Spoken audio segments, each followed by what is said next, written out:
Most NRI money mistakes don't start with bad decisions. They start with familiar ones, using the same accounts, the same deposits, and the same habits that used to work when you lived in India. The problem is, rules change the moment your residency changes, and most people never update their setup. This is where the problem begins. Now, take a step back. If you've been an NRI for a while, most of your financial decisions probably didn't change overnight. You kept the same accounts, continued to use the same investment options, things worked, and there was no urgency to revisit anything. That's how these mistakes begin. Not with bad intent, but with delay. So let's go through the most common places where this shows up and why they matter. My name is Aswin. Welcome to the Home Advantage with Belong. The most basic issue is also the most serious one. Once you become an NRI, you are not allowed to use a regular Indian savings account. Under the Foreign Exchange Management Act, this account has to be converted to an NRO account. Most people delay this because there's no immediate signal. The account remains active, money continues to move, nothing appears broken. But legally, continuing to use your Indian savings account once you become an NRI is not permitted, and the penalties are significant.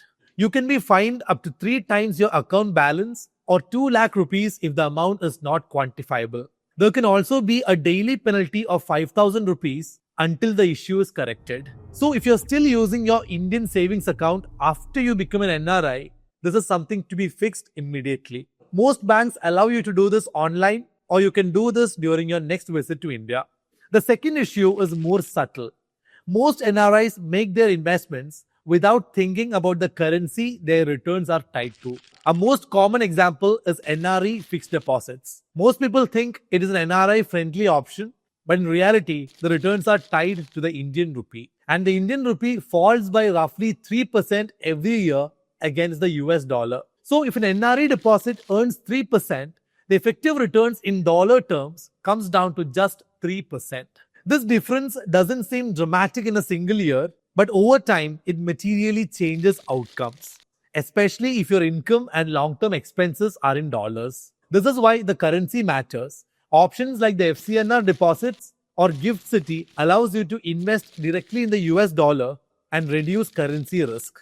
Gift City fixed deposits also offer shorter tenures, and platforms like Belong make this accessible digitally. Now, the third mistake that most NRIs make is over-reliance on fixed deposits. FDs are familiar, they feel safe, and for most NRIs, they become the default choice. But the problem is, FDs are designed to preserve wealth, not grow it. They are stable and predictable, but it cannot be the only investment that you do back home.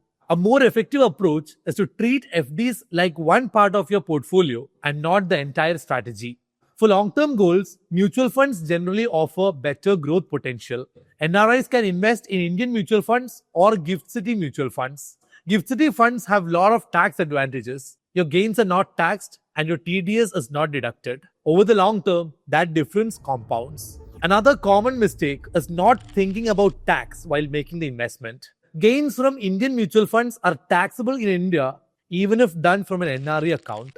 Long-term capital gains are taxed at 12.5%, and this is deducted as TDS upfront. Even if you are in the lowest tax slab, tax is deducted at source and you have to apply for a refund while filing taxes. What reaches your account is already net of tax. Individually, the percentage may not sound high, but over time, especially with a sizable portfolio, the impact can be significant. There are 2 ways NRIs address this. One is the Double Taxation Avoidance Agreement or DTAA.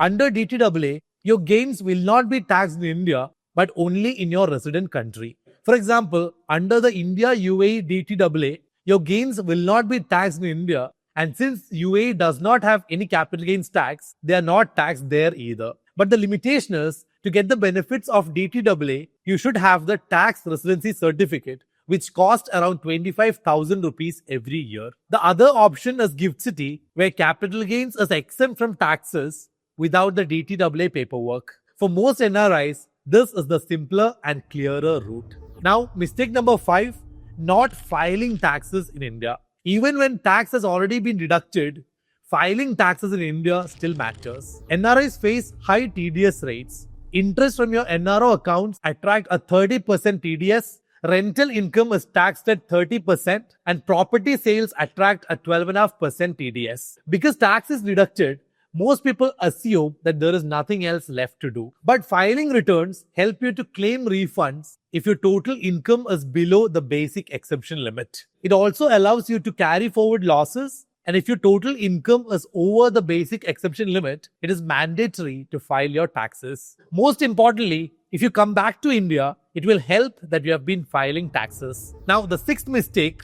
is not adding nominees. Nomination is a small step that often gets overlooked. Bank accounts and mutual funds should always have nominees. Today, this can be done online in most cases. A large amount of money remains unclaimed in India simply because there were no nominees. In the case of repatriable NRI deposits, the lack of a nominee can also delay transfers. It's important to understand that the nominee is not the absolute owner of the asset. A nominee acts as a custodian until the legal heir claims the funds. If you want to distribute your funds in a specific way, you have to write a will. A will overrides nominations and legal heirship rules. Also, UAE and Middle East country NRIs, please note, there is often no nominations in banks. So if no will is created, Sharia rule is followed when it comes to inheritance. So make it a point to write a will, especially if you're an NRI in the Middle Eastern countries. The seventh mistake is buying a property too early when planning a return. Many NRIs plan to come back to India,